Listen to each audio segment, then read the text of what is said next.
Hey you guys, I'm Rachel Cruze and I'm standing here outside of Daniel and Rachel Messicks' house, and I'm so excited to go in and help them with their budget. I'm gonna give them a complete EveryDollar budget makeover. So check out their story.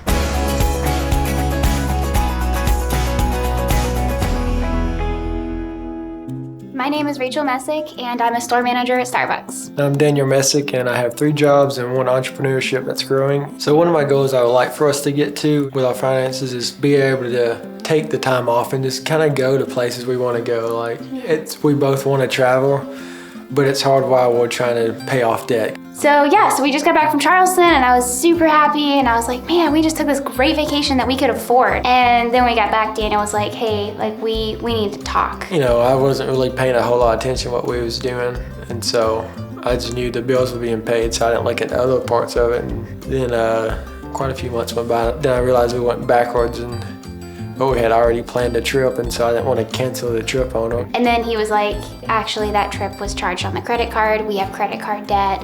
And to my knowledge at that point, I thought we only had like our student loans and a mortgage and I think like 1 car payment. I had a preset amount I thought we could get away with, but we blew that about halfway in. But then that little face though just wants to go do more things. So it's hard to tell her no, so I didn't want to ruin the trip and halfway through our vacation have an argument, so I just kind of cringed, sucked it up, and she didn't know until we got back, and I was like, well, we overspent. Our budget process right now, I guess embarrassingly, is Daniel makes it and I look at it. I see our budget as really complicated. Like it has, I don't know, it's just overwhelming to me. What could be most beneficial for us for the budgeting system, I guess, would be a way for us to communicate better, to help me simplify it, because I set it up in a way that doesn't speak the language she speaks, When I set it up every month, I just put it in monthly order, like this bill's due the 1st, this one's due the 5th. If we had to come up with a budget was a true budget where we counted for every dollar before we made it. So I guess figuring out how to simplify it, and that way when we have the talk, it's more of a conversation versus me showing her. I would really want help simplifying. If I don't understand it, I just feel stupid looking at it.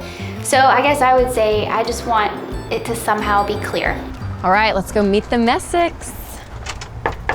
Hey guys, thanks for letting me come. I so appreciate it. Hey Rachel, good to meet you guys. Nice to meet you. Y'all ready? Ready Yep. to get started? Yeah? Awesome. All right, you guys, I'm so excited to sit down with you and look at your budgets. And as I was watching your story, I had a few things that kind of like jumped out to me. And the first one being working together as a couple. And well, you guys seem not to work not well, because you guys get along, I can tell you're very compatible.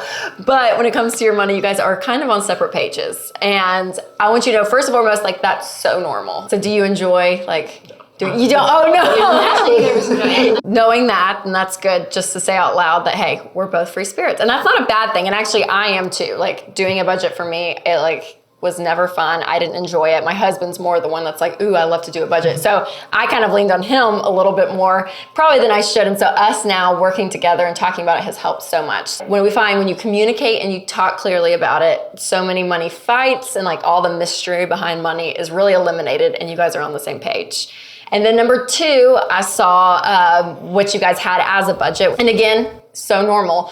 But I will say what you had earlier is really just like a bill paying check mark, right? And that's what exactly. And that's what a lot of people think a budget is. It's like, okay, well, I have my bills written down, I pay them, check them off the list, and we're good, right? Like that's how people assume a budget is. To kind of reframe your mind and say, okay, a budget actually is going to be you're projecting out for the next month. And so the great thing is that you have all your bills that you had laid out with the dollar amount. So what I did is I pulled up EveryDollar, great budgeting tool right here. It's free, it's amazing, it's what I use. So what I did is I went ahead and filled in the numbers that you had on your bills, put those in EveryDollar, and then there were a few categories that I saw were missing. So I went ahead and had you guys pull your numbers for the last 2 months and kind of average out, okay, here's the categories that are missing, and here's the dollar amounts that we used to spend on those categories. So Rachel, I'm gonna give you the big task of holding the sheet of paper with the totals. And Daniel, I'm gonna have you fill in the numbers. Cool with that? So look, you guys are like budgeting together right now. It's very exciting. Okay, so what's the first category?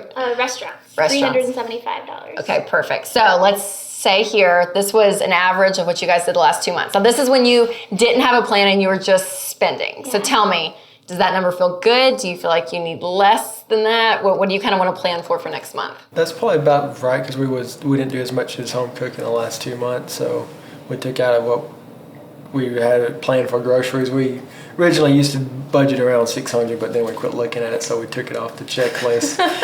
So for restaurants, you feel good with that? Well, I think if we spent more on groceries, which we're about to, I guess, get to, but we definitely spent more in restaurant than groceries, and I guess the goal would probably be that we spend more in groceries than restaurant. So do we want to put that down to maybe $250? Yep, that would work. What about for a date? Does it include that, or is that different? No, that would include it. Yeah, if you guys go out on a date. Then yeah, that's pretty. Yeah, you take her on some nice dates, don't you? It's very nice. It's a great thing. But let's do maybe 300. Okay. So what's next on the list? Groceries. 260. Cool. Does that sound pretty average? What do you think? Probably around 200 then? I think we can get it down to 200. Do you?